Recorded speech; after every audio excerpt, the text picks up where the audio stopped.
സ്വർലോകനാടൻ്റെ നിത്യനാടാം ലോകം എന്നു ഞാൻ കാണുമാ നിത്യത. ഹായൻ പ്രേമമേ ഹാമേ ലോകമേ, ഹായൻ പ്രേമമേ ഹാമേ ലോകമേ എന്നു ഞാൻ കാണുമാ നിത്യത, എന്നു ഞാൻ കാണുമാ നിത്യത. ദൈവനാമത്തിന് മഹത്വമുണ്ടാകട്ടെ. ഗ്രേസ് മിനിസ്ട്രീസിൻ്റെ സ്വാതന്ത്ര്യ സന്ദേശമെന്ന ഞങ്ങളുടെ TV പ്രോഗ്രാമിലേക്ക് ബഹുമാന്യരായ എല്ലാ ശ്രോതാക്കളെയും ദൈവനാമത്തിൽ സ്വാഗതം ആശംസിക്കുന്നു. എല്ലാവർക്കും ഞങ്ങളുടെ വന്ദനം അറിയിക്കുന്നു. ഇത്തിരി നേരം നിങ്ങളിത് ശ്രദ്ധാപൂർവം പ്രാർത്ഥനയോട് ശ്രദ്ധിച്ചാൽ നിങ്ങളുടെ ശരീരത്തിനും ആത്മാവിനും വിടുതൽ കിട്ടും. ഇത്തിരി നേരം മതി, വളരെ വേഗം തീരും. അതിനുവേണ്ടി നിങ്ങളെ ഉത്സാഹിപ്പിക്കുന്നു. ദൈവം നിങ്ങളെ സഹായിക്കട്ടെ. ഇന്നത്തെ നമ്മുടെ ചിന്താവിഷയം വിശ്വാസം എന്നതാണ്. ഈ വിശ്വാസത്തെക്കുറിച്ച് ധാരാളം ആൾക്കാർ സംശയാലുക്കളാണ്, അഥവാ അജ്ഞതയിൽ കിടക്കുകയാണ്. അതുകൊണ്ട് ഞാനത് എന്നാൽ കഴിയുന്ന വിധത്തിൽ തിരുവഴുത്തിൽ കൂടെ ഒറ്റയ്ക്കൊരു എപ്പിസോഡായിട്ട് അതൊന്ന് തിരുത്താൻ, കറക്റ്റ് ചെയ്യാൻ വിചാരിക്കുന്നു, കൃത്യം കാണിക്കാൻ വിചാരിക്കുന്നു. അതിൽ നിങ്ങൾ പ്രാർത്ഥനയോടെ പങ്കെടുക്കുക. എന്താണ് വിശ്വാസം? അതിന് വിശ്വാസത്തിൻ്റെ ആവശ്യം എന്താണ്? ആരെയാണ് വിശ്വസിക്കേണ്ടത്? ഈ പ്രപഞ്ചത്തിലുള്ള ആർക്കും ആരെയും ആഴമായ വിശ്വാസമില്ല. എന്നാൽ ദൈവവിശ്വാസം എന്ന് പറഞ്ഞാൽ അത് മതിയോ? ഇതാണ് ചിന്ത. വിശ്വാസം എവിടെയാണ് അധിഷ്ഠിതമായിരിക്കുന്നത്? അതാണ് ചിന്തിക്കാൻ പോകുന്നത്. വിശ്വാസത്തിൻ്റെ കാര്യത്തിൽ നമുക്ക് നോക്കാം. അതിന് കൊടുക്കുന്ന ഹെഡിങ് എങ്ങനെയാണ്? വിശ്വാസം അനുസരണത്തിലാണ് വരേണ്ടത്. വിശ്വസിക്കുന്നെങ്കിൽ അനുസരണം വരും. റോമാലേഖനം 1-ാം അധ്യായം 6-ാം വാക്യം, ഞങ്ങൾ അവന്റെ നാമത്തിനായി സകല ജാതികളുടെയും ഇടയിൽ വിശ്വാസത്തിന് അനുസരണം വരുത്തേണ്ടതിന്, വിശ്വാസത്തിന് അനുസരണം വരുത്തേണ്ടതിന് കൃപയും അപ്പോസ്തലത്വവും പ്രാപിച്ചു. കൃപയും അപ്പോസ്തലത്വവും പ്രാപിച്ചു. വിശ്വാസത്തിന് അനുസരണം വരുത്തേണ്ടതിന്. ഞാനൊരു കാര്യം വിശ്വസിക്കുന്നു ദൈവത്തിൽ നിന്ന്, അല്ലെങ്കിൽ ഞാൻ ദൈവത്തെ വിശ്വസിക്കുന്നു, ഞാൻ ദൈവവചനത്തെ വിശ്വസിക്കുന്നു. എന്നാൽ അതിനോട് ചേർന്ന് വരുന്നതാണ് അനുസരണം. എന്തനുസരിക്കണം? ആരെ അനുസരിക്കണം? എങ്ങനെ അനുസരിക്കണം? ചോദ്യചിഹ്നങ്ങളാകാം. എന്നാൽ സഹോദരങ്ങളെ, വിശ്വസിക്കുന്ന ഒരാൾ ദൈവത്തിലാണ് വിശ്വസിക്കുന്നതെങ്കിൽ അതിന് ശരിയായൊരു നേർവഴിയുണ്ട്, സത്യവഴിയുണ്ട്, വിശുദ്ധ വഴിയുണ്ട്, ന്യായ വഴിയുണ്ട്. വ്യവസ്ഥാപിതമായ ഒന്നാണ് വിശ്വാസം. ശരി, ആ റോമാലേഖനത്തിലെ 16-ാം അധ്യായം 24-ാമത്തെ വാക്യം കൂടെ വായിച്ചാട്ടെ. പൂർവകാലങ്ങളിൽ മറഞ്ഞിരുന്നിട്ട് ഇപ്പോൾ വെളിപ്പെട്ടു വന്നതും നിത്യദൈവത്തിന്റെ നിയോഗപ്രകാരം സകല ജാതികൾക്കും വിശ്വാസത്തിന്റെ അനുസരണത്തിനായി തുടക്കത്തിലെ 1-ാം അധ്യായ ലേഖനത്തിൻ്റെ, ഒടുക്കത്തിലെ 16-ാം അധ്യായ ലേഖനത്തിലെ വിശ്വാസം അനുസരണത്തിൽ കൂടെ വരണം. ആരെയാ വിശ്വസിക്കുന്നത്? ദൈവത്തെ. എന്താ വിശ്വസിക്കുന്നത്? ദൈവം ഉണ്ടെന്ന് വിശ്വസിക്കുന്നു. ദൈവം ഉണ്ടെന്ന് ഞാനും നിങ്ങളും വിശ്വസിച്ചില്ലെങ്കിൽ ദൈവമുണ്ട്, അതുള്ളതാ. എനിക്കെന്താണ് വിശ്വാസം വേണ്ടത്? എൻ്റെ ശ്രോതാക്കൾക്ക് എന്താണ് വിശ്വാസം വേണ്ടത്? ദൈവത്തെയാണോ? ആകട്ടെ, ദൈവത്തെയാണ് വിശ്വാസം വേണ്ടതെങ്കിൽ ആ വിശ്വാസത്തിൻ്റെ തനതായ തലം എന്താണെന്ന് കാണിച്ചു തരാൻ, അറിയിക്കാൻ വേണ്ടി ദൈവം നൽകിയിരിക്കുന്ന സമ്മാനമാണ്, അനുഗ്രഹമാണ്, ആശ്വാസമാണ്, നന്മയാണ് വചനം. ആ വചനം വിശ്വസിക്കണം, ആ വചനം അനുസരിക്കണം. വിശ്വാസമെന്ന വിഷയത്തെക്കുറിച്ചുള്ള ഒരു നീണ്ട പട്ടിക എബ്രായ ലേഖനം 11 നമുക്ക് കാണാം. ഞാൻ അവിടെ ഒന്നും പോയി അധികം സമയമെടുക്കുന്നില്ല. ഒരു കാര്യം മാത്രം നിങ്ങളുടെ മുമ്പിൽ വെക്കുന്നു. വിശ്വാസമുണ്ടോ? അത് അറിവിൻ്റെ മാനദണ്ഡം ചക്രവാളത്തിൽ അറിവിൻ്റെ മാനദണ്ഡത്തിൽ സൂക്ഷിക്കാനുള്ളതല്ല. വിശ്വാസം പ്രാക്ടിക്കലാണ്. എത്ര പേര് മനസ്സിലാക്കിയാലും ഇല്ലെങ്കിലും വിശ്വാസത്തിൻ്റെ പരാജയം എന്ന് പറയുന്നത് നിങ്ങളുടെ അറിവിൽ ഒതുങ്ങി നിൽക്കുകയാണ്. യേശുക്രിസ്തു ദൈവത്തിനാണെന്ന് വിശ്വസിക്കുന്നു, കൊള്ളാം, നല്ലത്. അവൻ്റെ വചനത്തിൽ വിശ്വസിക്കുന്നുണ്ടോ? ഉണ്ടെങ്കിൽ അതും നല്ലത്. പക്ഷേ അത് അനുസരണത്തിൽ കൂടെ തെളിഞ്ഞു വരണം. അനുസരണത്തിലൂടെ തെളിഞ്ഞു വരണം. യേശുവിൽ വിശ്വസിക്കുന്നെങ്കിൽ യേശു എവിടെ ആരംഭിച്ചു? 30-ാമത്തെ വയസ്സിലാണ് ആരംഭിക്കുന്നത്, തൻ്റെ ശുശ്രൂഷ ആരംഭിക്കുന്നത്. 3.5 വർഷത്തോളമാണ് ശുശ്രൂഷിച്ചത്. ആ വിശ്വാസം എന്ന് പറയുന്നത്, യേശു വിശ്വസിക്കുന്നു പറയുന്നത്, അവൻ എന്തു ചെയ്തു അത് ചെയ്യണം. അവൻ എന്തു പറഞ്ഞു അത് ചെയ്യണം.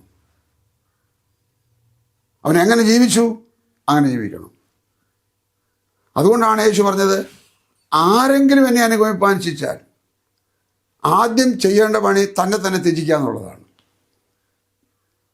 തന്നെ ത്യജിക്കുക എന്ന് പറഞ്ഞാൽ തൻ്റെ എല്ലാ മഹത്വവും മാനവും അല്ലെങ്കിൽ ബോഹവും ഒക്കെ ഒന്ന് താത്തു വച്ചിട്ട് താൻ ത്യജിച്ചു എന്നുള്ളതിന് അടയാളമായിട്ട് കർത്താവാണ് ഒന്നാമത്തേത്. അവൻ അല്ലാതെ വിശ്വസിക്കുന്നു എന്ന് പറയുന്ന റിപ്പോർട്ട് ദൈവത്തിന് ആവശ്യമില്ല. പ്രായോഗികത എന്നൊന്നില്ലാത്തതായ, അഥവാ തിയറിക്കൽ മാത്രവും പ്രാക്ടിക്കൽ ഇല്ലാത്തതുമായ വിശ്വാസം സ്വീകാര്യതയല്ല. തെറ്റിപ്പോകണ്ട, വഞ്ചിക്കപ്പെടേണ്ട, വശീകരിക്കപ്പെടേണ്ട, കാലവും സമയവും കളഞ്ഞ് സ്വന്തം നഷ്ടവും നാശവും ഉണ്ടാക്കി വെക്കേണ്ട. ഇതൊക്കെ പറയാൻ ചില മനുഷ്യരെ ദൈവം വെച്ചിരിക്കുന്നതേ ഉള്ളൂ, പറഞ്ഞ് മനസ്സിലാക്കാൻ വേണ്ടി. അത് മുമ്പേ പറഞ്ഞു പോയിട്ടുണ്ടെങ്കിലും ഒന്നുകൂടെ തൊട്ട് പറഞ്ഞേക്കാം. ദൈവം ചിലരെ അപ്പോസ്തലന്മാരായി, പ്രവാചകന്മാരായി, സുവിശേഷകന്മാരായി, ഇടയന്മാരായി, ഉപദേഷ്ടാക്കന്മാരായി നിയമിച്ചിരിക്കുന്നു. അടുത്ത വാക്കിങ്ങനെയാണ്, അത് എന്തിനാണെന്ന് പറയാണ് താഴേക്ക് 7 കാര്യം. ഈ പറഞ്ഞത് ആർക്കും നോക്കാവുന്ന കാര്യമാണ്. ഒരു പുതിയ നിയമം ബൈബിൾ കയ്യിലുണ്ടെങ്കിൽ എഫേസ്യ ലേഖനം 4-ാം അധ്യായം നോക്കിയാൽ മതി. അതിനുവേണ്ടി ഈ ആൾക്കാരെ വെച്ചിരിക്കുന്നത്. അവ ദൈവം നൽകിയ, ലോകത്തിന് നൽകിയ സമ്മാനത്തിൽ ഏറ്റവും ഒടുവിലത്തെ സമ്മാനമാണ്. അവരെ അഭിഷിക്തന്മാരാക്കി നിർത്തി. അവരുടെ മേൽ ആത്മാവിനെ പകർന്ന് ആത്മാവിനെ കൊണ്ട് ആത്മാവിൻ്റെ മാധ്യമമായിട്ട് അവരെ ഉപയോഗിക്കുകയാണ്. അഭിഷിക്തന്മാരെല്ലാം ദൈവത്തിൻ്റെ മാധ്യമമാണ്. ദൈവത്തിന് ഉപയോഗിക്കാൻ കഴിയുന്ന പാത്രങ്ങൾ, ശബ്ദങ്ങൾ, ഉപകരണങ്ങൾ,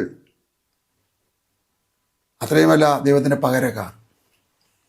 ശരി, അപ്പോൾ ആ വിശ്വാസം എന്താണെന്ന് മനസ്സിലാക്കാൻ ഒന്നാമത് നമ്മൾ പ്രാർത്ഥിക്കണം. രണ്ടാമത് നമ്മൾ കേട്ട് മനസ്സിലാക്കണം. കേട്ട് മനസ്സിലാക്കാൻ സാധ്യമല്ല. എൻ്റെ വിശ്വാസത്തിൻ്റെ റിപ്പോർട്ട് ദൈവത്തിന് വേണ്ട, എൻ്റെ വിശ്വാസത്തിൻ്റെ പ്രവൃത്തി ദൈവത്തിന് കാണണം. കാര്യം മനസ്സിലായെന്ന് ഞാൻ വിചാരിക്കട്ടെ. വിശ്വാസത്തിൻ്റെ പ്രവൃത്തി. ശരി, എഫേസ്യ ലേഖനം 3:2-9 വാക്യം വായിക്കാമോ? നിങ്ങൾക്കായി എനിക്ക് ലഭിച്ച ദൈവകൃപയുടെ വ്യവസ്ഥയെക്കുറിച്ച്. ദൈവകൃപയുടെ വ്യവസ്ഥ, ദൈവത്തിന് വ്യവസ്ഥയുണ്ട്. ദൈവകൃപയുടെ വ്യവസ്ഥ. 9-ാം വാക്യം. അപ്രമേയ ധനത്തെക്കുറിച്ച് പ്രസംഗിപ്പാനും സകലവും സൃഷ്ടിച്ച ദൈവത്തിൽ അനാദികാലം മുതൽ മറഞ്ഞുകിടന്ന മർമ്മത്തിന്റെ വ്യവസ്ഥ ഇന്നതെന്ന് എല്ലാവർക്കും. മറഞ്ഞുകിടന്ന മർമ്മത്തിന്റെ വ്യവസ്ഥ, മറഞ്ഞുകിടന്ന മർമ്മം ദൈവരാജ്യം ലോകത്തിന് കാണിച്ചു കൊടുക്കുന്നതാണ്. മഹത്വത്തിന്റെ പ്രത്യാശയായ ക്രിസ്തു ഒരുവൻ വസിക്കുന്നതാണ് ആ മർമ്മം. അത് വ്യവസ്ഥ പ്രകാരം നടക്കത്തുള്ളൂ. ഓരോരുത്തർക്ക് ബോധിച്ച ഒരു വിശ്വാസം ദൈവത്തിലേക്കുള്ള വിശ്വാസമല്ല. ഓരോ വീട്ടിലും, ഓരോ വ്യക്തികളിലും, ഓരോ സമൂഹത്തിലും എത്ര ദൈവങ്ങളാണ്. അതൊക്കെ വിശ്വാസമല്ലേ? അവർക്കത് വിശ്വാസമല്ലേ? പക്ഷെ ദൈവത്തിലേക്കല്ല. എങ്ങനെയൊക്കെ അതിനു വേണ്ടി പ്രയത്നിച്ചാലും ദൈവത്തിങ്കിലേക്കല്ല, ദൈവവിശ്വാസവുമല്ല, സ്വന്തം സൃഷ്ടിച്ചെടുത്ത വിശ്വാസം അല്ല, മറ്റു ചില മനുഷ്യർ പറഞ്ഞു വെച്ചിരിക്കുന്ന, ചെയ്ത് കാണിച്ചിരിക്കുന്ന ആ വിശ്വാസം, അത് ദൈവത്തിങ്കിലേക്കല്ല. ഇതൊക്കെ അനിഷ്ടം തോന്നിയിട്ട് കാര്യമില്ല. സത്യം പറയുകയാണ്, വിശ്വാസത്തിൻ്റെ അനുസരണം കേട്ടോ, വിശ്വാസം അനുസരണത്തോട് ഒട്ടി നിൽക്കുന്നു. അത് രണ്ടും ഒന്നാണ്. വിശ്വാസം ഒറിജിനലാണോ, ഓട്ടോമാറ്റിക്കാണ് അനുസരണം. അനുസരണമില്ലേ, വിശ്വാസം ഒറിജിനലല്ല. ആ വിശ്വാസം ദൈവത്തിലേക്ക് എത്തുന്നില്ല. ശരി, അപ്പോൾ രണ്ട് വാക്യത്തിൽ നമ്മൾ കണ്ടു, ഈ മർമ്മം ദൈവവ്യവസ്ഥയ്ക്ക് ഒത്തവണ്ണമാണ്. ദൈവത്തിന് വ്യവസ്ഥയുണ്ട്. സ്തോത്രം. ഞാൻ നിന്നെ സൗഖ്യമാക്കാൻ കഴിയുന്നവനാണ് എന്ന് നീ വിശ്വസിക്കുന്നുവോ? ഇതാണ് രോഗി നിലവിളിച്ചുകൊണ്ട് യേശുവിന് പിന്നാലെ വന്നപ്പോൾ, യേശു താമസിക്കുന്നിടത്ത് വന്നപ്പോൾ അവരോട് ചോദിച്ച ചോദ്യം. നീ വിശ്വസിക്കുന്നുവെന്ന് മാത്രമല്ല, ഞാൻ നിനക്ക് ചെയ്തു തരാൻ കഴിയുമെന്ന് വിശ്വസിക്കുന്നുവോ? അപ്പം അങ്ങനെ ദൈവത്തോട് ചേർന്നുള്ള നടപടിയാണ് വിശ്വാസം. ആ വിശ്വാസത്തെക്കുറിച്ച് ഒരു ദൃഷ്ടാന്തം പറയാം. യാക്കോബ് എഴുതിയ ലേഖനം 2-ാം അധ്യായം 21-ാമത്തെ വാക്യം മുതൽ 23 വരെ, 2-ന്റെ-21 മുതൽ 3 വരെ. നമ്മുടെ പിതാവായ അബ്രാഹാം തന്റെ മകനായ ഇസഹാക്കിനെ യാഗപീഠത്തിന്മേൽ അർപ്പിച്ചിട്ട് പ്രവൃത്തിയാലല്ലയോ നീതീകരിക്കപ്പെട്ടത്. അടുത്തത്, അവന്റെ പ്രവൃത്തിയോടുകൂടെ വിശ്വാസം വ്യാപരിച്ചു എന്നും. അവന്റെ പ്രവൃത്തിയോടുകൂടെ വിശ്വാസം വ്യാപരിച്ചു. അപ്പൊ വിശ്വാസം ഉള്ളത് കൊണ്ടാണ് പ്രവൃത്തിക്ക് തയ്യാറായത്. പ്രവൃത്തി നടന്നപ്പോൾ അത് വിശ്വാസത്തിൽ നിന്ന് ഉത്ഭവിച്ചതാണ്. മക്കളില്ലാതിരുന്ന ദമ്പതികളായ സാറയും അബ്രഹാമും, അവർ ഏറെക്കാലം കാത്തിരുന്നിട്ട് മക്കളെ കിട്ടിയില്ല. 25 വർഷം കഴിഞ്ഞു ദൈവവാഗ്ദത്തം ലഭിച്ചിട്ട്. 100-ാമത്തെ വയസ്സായി. അവർ കാത്തിരുന്നു. വിശ്വാസം ക്ഷീണിച്ചില്ല. ദൈവം പറഞ്ഞതല്ലേ, സംഭവിക്കും. ദൈവം മാറ്റിപ്പറയുന്നവൻ ഇളക്കി പറയുന്നവനും പറഞ്ഞ് ചെയ്യാത്തവനും അല്ലല്ലോ, സംഭവിക്കും. ശരി, ആ വിശ്വാസത്തോട് കാത്തിരുന്നു. അങ്ങനെ അവർക്കൊരു മകനുണ്ടായി. ആ മകൻ്റെ പേരാണ് ഇസഹാക്ക്. ആ ഇസഹാക്ക് ഏറെക്കുറെ 10-18 വയസ്സായപ്പോൾ, അല്ലെങ്കിൽ മുലകൂടി മാറിയപ്പോൾ എന്തെങ്കിലും പേരിട്ടോളി. അക്കാലത്തൊന്നും 2 വയസ്സിൽ മറുപടി മാറുന്നില്ല. അങ്ങനെയുള്ള ഈ ഇസ്ഹാക്കിനെ കൊണ്ടുപോയി യാഗം കഴിക്കുവാൻ അബ്രഹാമിനോട് പറഞ്ഞു.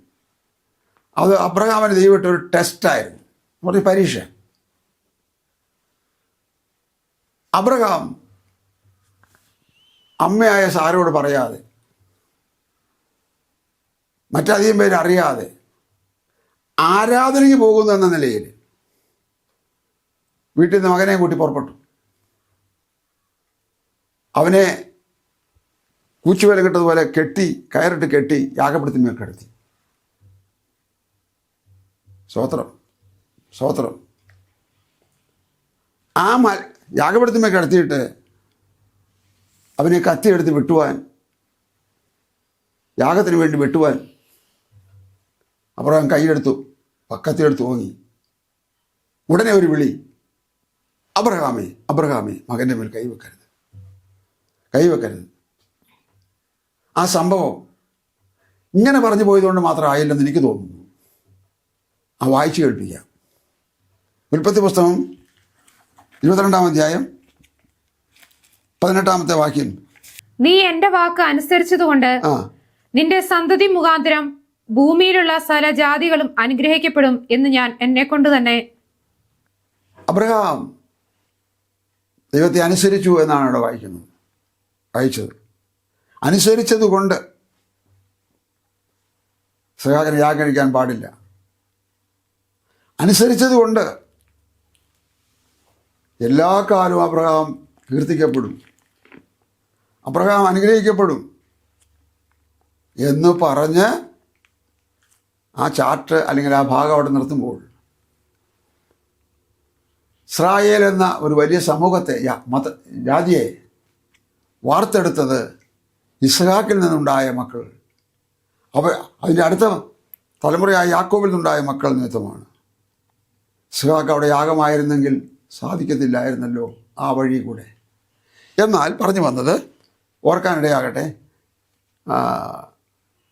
വിശ്വാസം അനുസരണത്തിൽ കൂടെ, അബ്രഹാം അനുസരണത്തിൽ കൂടെ കാണിച്ചു. ആ കത്തിയെടുത്ത് പോകുന്ന സമയത്ത് അബ്രഹാമിൻ്റെ ഹൃദയം എങ്ങനെയായിരുന്നു എന്ന് എബ്രായ ലേഖനക്കാരൻ ഉദ്ധരിച്ചിട്ടുണ്ട്. എങ്ങനെയാണ് എബ്രായ ലേഖനക്കാരൻ ഇത് കണ്ടത് കേട്ടത്? അന്ന് ഈ എബ്രായ ലേഖനം എന്ന് പറയുന്നതോ ഈ പൗലോസ് എന്ന് പറയുന്ന ആളൊന്നുമില്ല. പിന്നെ എങ്ങനെയാണ് ഇത് എഴുതിയത്? അത് പരിശുദ്ധാത്മാവ് വന്നുണ്ട്. പരിശുദ്ധാത്മാവ് കണ്ടുവച്ചു. പരിശുദ്ധാത്മാവിന് പിന്നീട് ആ കാര്യം അബ്രഹാമിൻ്റെ മനസ്സിനെ കണ്ട് കേട്ട് മനസ്സിലാക്കിയ ദൈവത്തിന് അത് ഓർമ്മപ്പെടുത്താനും എഴുതാനും കഴിഞ്ഞു. അതുകൊണ്ട് ഓർക്കുക, എബ്രായ ലേഖനം 11-ാം അധ്യായം 17-ാമത്തെ 19-ാമത്തെ വാക്യം ഒന്ന് വായിച്ച് 17 മുതൽ 19 വരെ. വിശ്വാസത്താൽ അബ്രഹാം താൻ പരീക്ഷിക്കപ്പെട്ടപ്പോൾ ഇസഹാക്കിനെ യാഗം അർപ്പിച്ചു. ഇസഹാക്കിൽ നിന്ന് ജനിക്കുന്നവർ നിന്റെ സന്തതി എന്ന് വിളിക്കപ്പെടും എന്ന് അരുളപ്പാട് ലഭിച്ചു.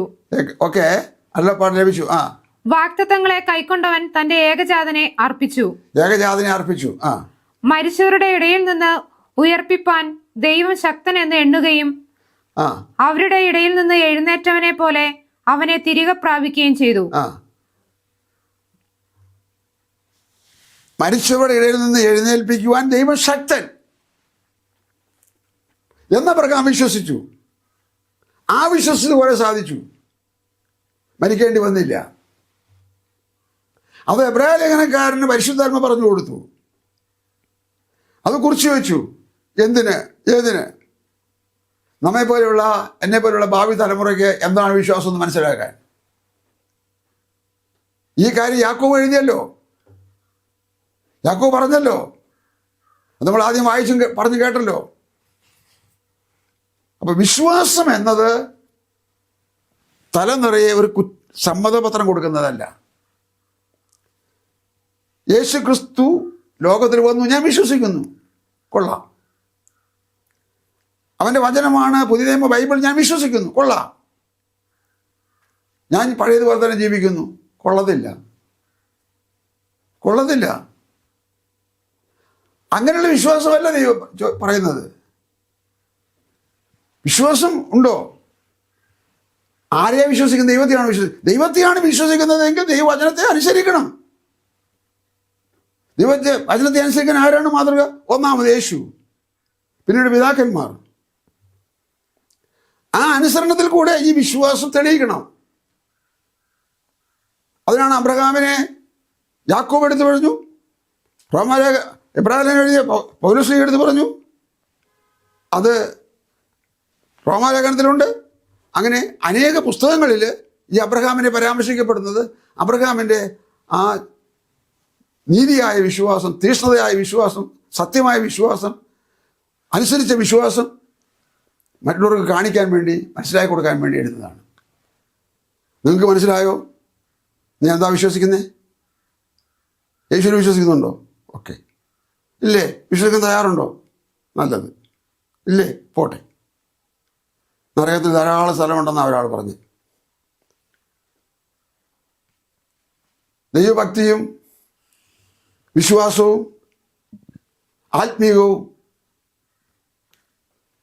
BC-യുടെ അവസാന പോയിന്റിലെത്തിയപ്പോൾ, ക്രിസ്തുവിന് മുമ്പുള്ള കാലത്ത് എത്തിയപ്പോൾ എല്ലാം ദൈവം സ്റ്റോപ്പ് ചെയ്തിട്ട് ക്രിസ്തുവിനെ അവിടെ കൊണ്ടു നിർത്തി. ഇനി വിശ്വാസം ഈ വഴി, ഒരൊറ്റ വഴി. ഏത് വിജാതീയനും സ്വജാതീയനും യഹൂദനും യവനനും ദാസനും സ്വതന്ത്രനും പുരുഷനും സ്ത്രീയും ഏത് പ്രായക്കാർക്കും ഇതാ ഒറ്റ വഴി. ഈ ക്രിസ്തുവിൽ വിശ്വസിച്ച് എൻ്റെ പാപത്തിന് പാപപരിഹാരകനായി മരിച്ചെന്ന് 1 യോഹന്നാൻ 2:2 വായിക്കുന്നത് പോലെ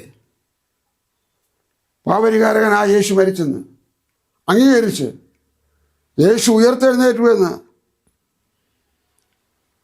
ഹൃദയം കൊണ്ട് വിശ്വസിച്ച് രക്ഷയ്ക്കായിട്ട് ഏറ്റുപറഞ്ഞവനെ കൈക്കൊള്ളുമ്പോഴാണ് വിശ്വാസത്തിൻ്റെ സ്റ്റെപ്പിലേക്ക് എത്തുന്നത്. അത് ഭാരമാണ്, അഥവാ എനിക്ക് കഴിയാത്തതാണ്, അത് മതക്കാർ സമ്മതിക്കത്തില്ല, അല്ലെങ്കിൽ പള്ളിക്കാർ സമ്മതിക്കത്തില്ല. അങ്ങനെ 100 ന്യായങ്ങൾ കൊണ്ടുവന്നാലും ഞങ്ങൾ വീട്ടിൽ തമാശ പറയാറുള്ളത് പോലെ നീയാണ് കാരണമെന്ന് എനിക്ക് കർത്താവിനോട് പറഞ്ഞാൽ കർത്താവ് അംഗീകരിക്കുമോ? നീ ഭാര്യയോട്. മറിച്ച്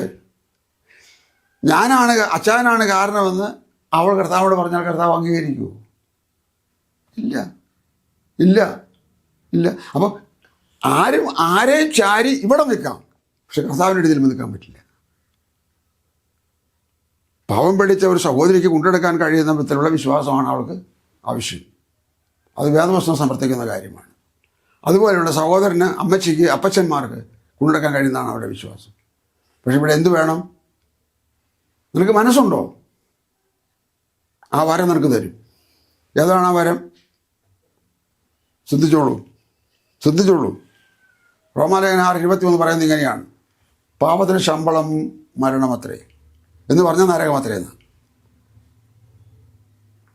കർത്താവായ യേശു ക്രിസ്തുവിലുള്ള കൃപാവരമോ അവനുള്ള നിത്യജീവൻ തന്നെ. കൃപാവരം യേശു ക്രിസ്തുവിൽ വിശ്വസിച്ച് നിത്യജീവൻ പ്രാപിക്കാനുള്ള, ആത്മരക്ഷ പ്രാപിക്കാനുള്ള വരം. ആ വരം തരും. ആ വരം തരുമ്പോൾ എല്ലാത്തിനെയും അതിജീവിച്ചും കവർ ചെയ്തും ക്ഷമിച്ചും സഹിച്ചും പുറത്തും ജീവിച്ചു തീർക്കാനുള്ള ആ വരം എന്നേക്കുമായി മരണം വരെ അവർക്കുണ്ടാവും.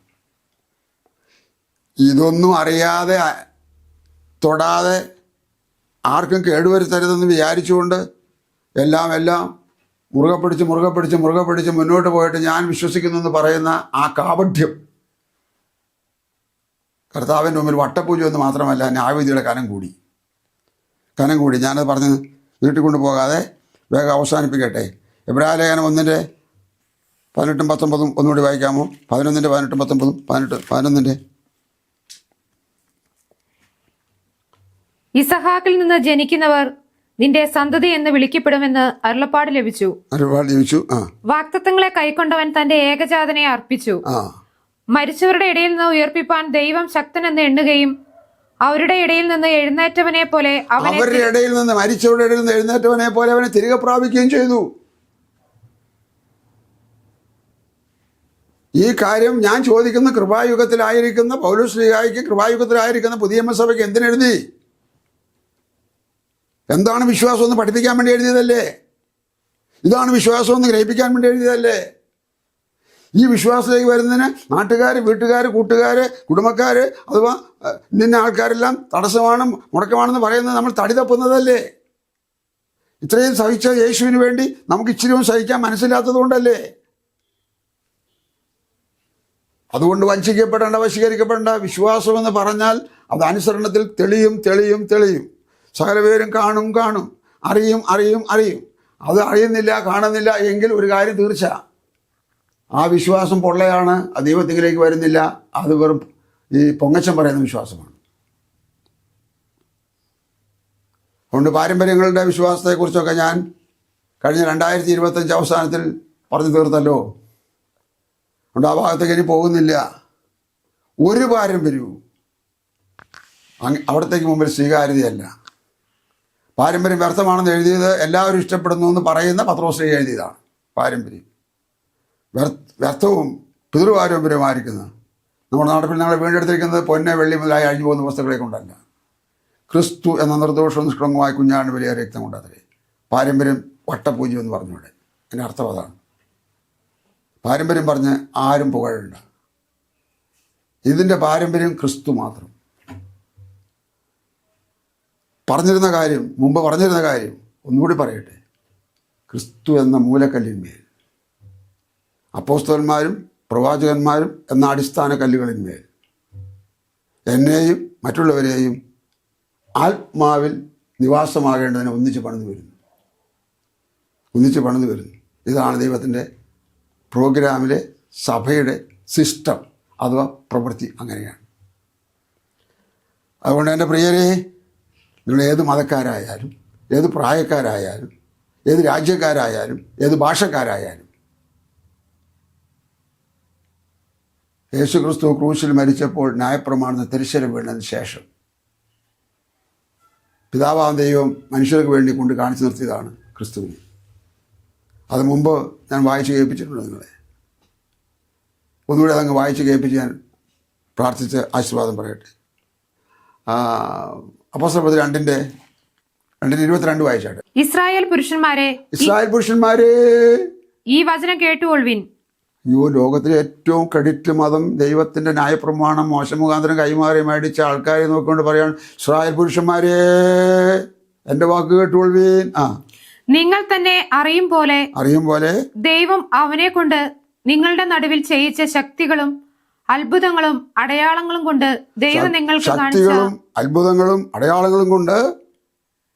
ദൈവം നിങ്ങൾക്ക് കാണിച്ചു തന്ന പുരുഷനായി നസ്രനായ യേശുവിനെ ദൈവം തന്റെ സ്ഥിര നിർണയത്താലും മുന്നറിവിനാലും ഏൽപ്പിച്ചിട്ട് നിങ്ങൾ അവനെ അധർമ്മികളുടെ കൈയാൽ തർപ്പിച്ചു കൊന്നു. മതി. ദൈവം കാണിച്ചു തന്ന പുരുഷനായ യേശു ക്രിസ്തു പോരെ. ഈ ഒന്നാം പ്രസംഗം പ്രസംഗിച്ച പത്രോസ്ലീഹായുടെ പ്രസംഗത്തിൽ അതുവരെ ഇല്ലായിരുന്നു. അന്നാണ് കേട്ട ജനം കാര്യം മനസ്സിലാക്കിയിട്ട് 3000 പേർ പെരുന്നാൾ കഴിഞ്ഞ് ഇനി പെരുന്നാളിന് പോകുന്നില്ല എന്ന നിലയിൽ ഒരു അപ്പോസ്തലന്മാരുടെ ഉപദേശം കേട്ടും കൂട്ടായ്മ ആചരിച്ചും പ്രാർത്ഥന കഴിച്ചും പോകുന്നു. എല്ലാ പെരുന്നാളും ഫുൾ സ്റ്റോപ്പ്.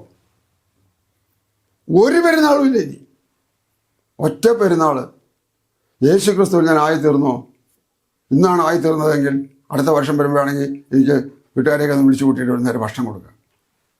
പെരുന്നാൾ അതിനൊന്ന് പ്രാർത്ഥിക്കുക. പെരുന്നാൾ അത് ആവശ്യമുള്ളതൊന്നുമല്ല, എഴുതിയതുമല്ല, സന്തോഷത്തിൻ്റെ അടയാളം.